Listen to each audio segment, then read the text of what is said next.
Assalamualaikum warahmatullahi wabarakatuh. Alhamdulillahirrabbilalamin. Wabihi nasta'in ala umurid dunya waddin. Wassalatu wassalamu ala asyrafil mursalin wa ala alihi wa sahbihi ajma'in amma ba'du. Pertama-tama marilah kita panjatkan puja dan puji kehadiran Allah Subhanahu wa taala dan sholawat serta salam tak lupa mari kita junjung tinggi kepada baginda Nabi Muhammad sallallahu alaihi wasallam. Alhamdulillah, pada kesempatan kali ini saya akan memberikan kuntum singkat tentang waktu mustajab dalam berdoa. Di antaranya yaitu ketika sahur atau sepertiga malam terakhir, ketika berbuka puasa, ketika malam Lailatul Qadar, ketika azan berkumandang, dan di antara azan dan iqamah. Sungguh berbeda Allah Subhanahu wa taala dengan makhluknya. Dia Maha Pemurah lagi Maha Penyayang. Lihatlah manusia, ketika ada orang yang meminta sesuatu darinya, ia akan merasa kesal dan berat hati. Sedangkan Allah Ta'ala mencintai hamba yang selalu meminta kepadanya. Allah mencintai hamba yang berdoa kepadanya. Bahkan karena cintanya Allah memberi bonus berupa ampunan dosa kepada hambanya yang berdoa. Allah Ta'ala berfirman dalam sebuah hadis qudsi, "Wahai manusia, selagi engkau berdoa dan berharap kepadaku, aku akan mengampuni dosamu dan tidak aku pedulikan lagi dosamu." Sungguh, Allah memahami keadaan manusia yang lemah dan senantiasa membutuhkan rahmatnya. Manusia tidak pernah lepas dari keinginan yang baik maupun yang buruk. Maka, kita tidak perlu heran jika Allah Ta'ala melaknat orang yang enggan berdoa kepadanya. Allah Ta'ala berfirman, "Berdoalah kepadaku, aku akan kabulkan doa kalian. Sungguh, orang-orang yang menyombongkan diri karena enggan beribadah kepadaku, akan aku masukkan ke dalam neraka jahanam dalam keadaan hina dina." Quran Surat Ghafir ayat 60. Ayat ini juga menunjukkan bahwa Allah Maha Pemurah terhadap hambanya, karena hambanya diperintahkan berdoa secara langsung kepada Allah tanpa melalui perantara dan dijamin akan dikabulkan. Waktu mustajab untuk berdoa di antara usaha yang bisa kita upayakan agar doa kita dikabulkan oleh Allah Ta'ala adalah dengan memanfaatkan waktu-waktu tertentu yang dijanjikan oleh Allah bahwa doa ketika waktu-waktu tersebut akan dikabulkan. Di antara waktu-waktu tersebut adalah yang pertama, ketika sahur atau sepertiga malam terakhir. Waktu mustajab untuk berdoa yang pertama adalah ketika sahur atau sepertiga malam terakhir. Allah Ta'ala mencintai hambanya yang berdoa di sepertiga malam yang terakhir. Allah Ta'ala berfirman tentang ciri-ciri orang yang bertakwa. Salah satunya dalam Quran Surat Az-Zariyat ayat 18. Ketika waktu sahur atau akhir-akhir malam, mereka berdoa memohon ampunan. Sepertiga malam yang paling akhir adalah waktu yang penuh berkah, sebab pada saat itu Rabb kita Subhanahu wa Ta'ala turun ke langit dunia dan mengabulkan setiap doa hambanya yang berdoa ketika itu.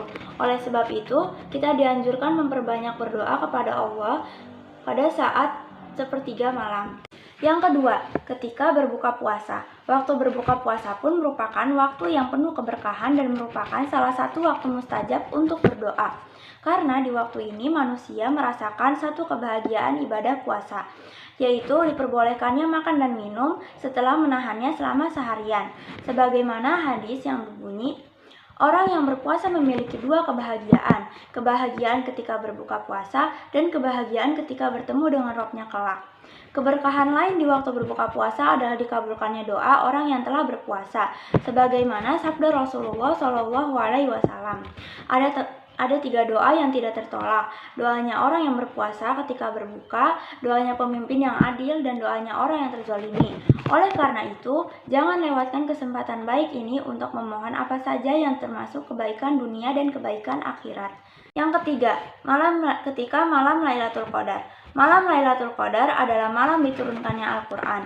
Malam ini lebih utama dari 1000 bulan, sebagaimana firman Allah Ta'ala dalam Quran Surat Al-Qadar ayat 3. Malam Lailatul Qadar lebih baik dari 1000 bulan. Pada malam ini dianjurkan memperbanyak ibadah termasuk memperbanyak doa, sebagaimana yang diceritakan oleh Ummul Mukminin Aisyah radhiyallahu anhu. Aku bertanya kepada Rasulullah, "Wahai Rasulullah, menurutmu apa yang sebaiknya aku ucapkan jika aku menemukan malam Lailatul Qadar?" Beliau bersabda, "Berdoalah."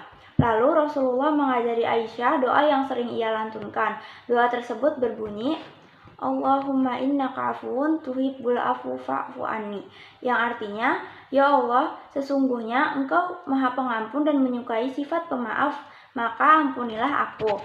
Yang keempat, ketika azan berkumandang.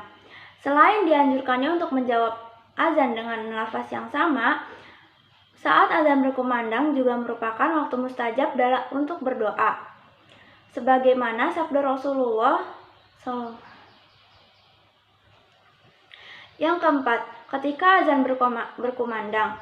Selain dianjurkannya untuk menjawab azan dengan lafaz yang sama, saat azan berkumandang juga merupakan waktu mustajab untuk berdoa, sebagaimana sabda Rasulullah SAW. Doa tidak tertolak pada dua waktu, atau kecil kemungkinan tertolaknya doa itu ketika azan berkumandang dan saat perang berkecamuk, ketika kedua kubu saling menyerang. Yang kelima, di antara azan dan iqomah. Waktu jeda antara azan dan iqomah juga merupakan salah satu waktu mustajab untuk berdoa. Berdasarkan sabda Rasulullah SAW, doa di antara azan dan iqomah tidak akan tertolak. Hadis ini menjelaskan bahwa kita harus memperbanyak doa dan memohon ampunan kepada Allah, karena ini adalah kesempatan yang sangat bagus untuk meminta segala sesuatu yang ia inginkan kepada Allah. Sungguh rugi orang yang tidak berdoa dan meminta pengampunan kepada Allah. Sekian kultum dari saya, mohon maaf apabila ada salah penyampaian maupun kata. Wabillahi taufiq wal hidayah. Wassalamualaikum warahmatullahi wabarakatuh.